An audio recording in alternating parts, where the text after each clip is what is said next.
Je vous rappelle, frère, l'évangile que je vous ai annoncé. Je vous rappelle, frère, l'évangile que je vous ai annoncé. Qu'est-ce que c'est que ça?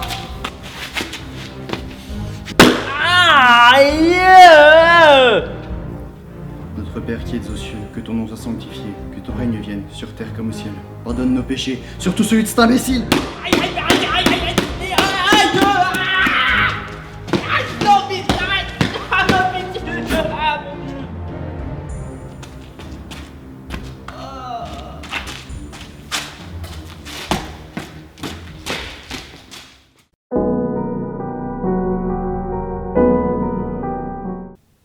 Bienvenue, prenez une chaise, installez-vous, nous allons commencer notre histoire.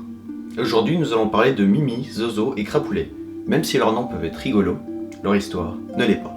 Tout a commencé en 1816, en Picardie, à Tilly, lorsqu'une jeune femme tomba enceinte. La femme, sans doute pour cacher sa grossesse, cria sur tous les toits qu'elle était possédée par 3 diabolins, Mimi, Zozo et Crapoulet. La jeune femme se promenait à 4 pattes, en avant, en arrière et parfois sur les mains. D'après elle, Mimi la poussait en avant, Zozo en arrière, et Crapoulet lui maintenait les pieds en l'air. Elle se fit exorciser par l'un des vieux fils de Loyola, je sais pas qui c'est, friand de bonnes aventures. À l'aide d'eau bénite, 2 des 3 démons lâchèrent la jeune femme. Mimi partit sans un bruit, et Zozo cassa l'une des fenêtres de l'église en s'enfuant. Mais Crapoulet s'accrocha. Malgré toute l'eau des bénitiers et toutes les prières, le démon ne céda pas. L'exorciste dut abandonner. L'histoire faisait grand bruit dans tout Amiens. Un homme, plein d'esprit, apprit de la jeune femme qu'elle était enceinte et lui fit obtenir un billet d'hôpital. Quant à l'exorciste, qui n'était au final qu'un charlatan, fut interdit de pratiquer son art sous peine d'être traduit en justice. Que dire de toute cette histoire? Il est probable que ce soit un bon gros fake. Hein, on va pas se le cacher. La nana a pas assumé, elle s'est fait engrosser, et voilà. Fait intéressant, je n'ai pas trouvé de ville appelée Tilly, en Picardie, qui était censée être à 3 lieues d'Amiens. Après je suis peut-être con, mais... Enfin, bref. Zozo fait à nouveau parler de lui au XXe siècle. En effet, à cause de cette putain de planche de Ouija, le démon refait parler de lui, principalement aux États-Unis. Zozo est une entité très dangereuse, comme beaucoup d'entre elles. Faites vraiment attention à vous.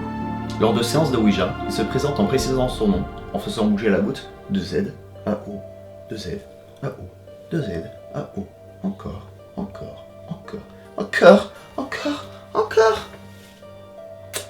Zozo peut s'accrocher des années à une personne, prendre possession d'elle lors de séances de spiritisme, la rendre complètement marteau, complètement cinglé. Il a envie de tuer des gens. Je suis fou. Il peut se manifester également hors de séances de spiritisme, lors de séances d'hypnose, écriture automatique ou lors de phénomènes de voix électronique. Il est très attiré par les femmes, coquins, mais aussi par toute personne dépressive, aux tendances suicidaires.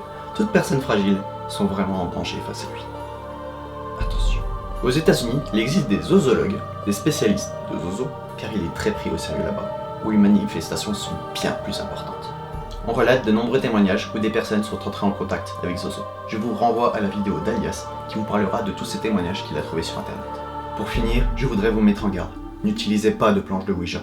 Grâce à tous ces merveilleux films qui mettent en scène la planche, de nombreuses personnes s'amusent avec. Bah oui, les gamins, c'est con des gamins, ça joue avec les esprits.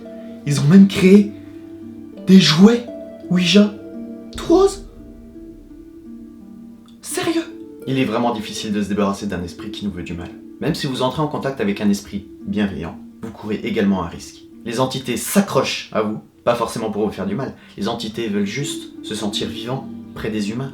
Le problème, c'est qu'ils vont drainer toute votre énergie vitale, et plus il y en aura, plus vous vous sentirez fatigué, déprimé, sans aucune force physique ou psychologique.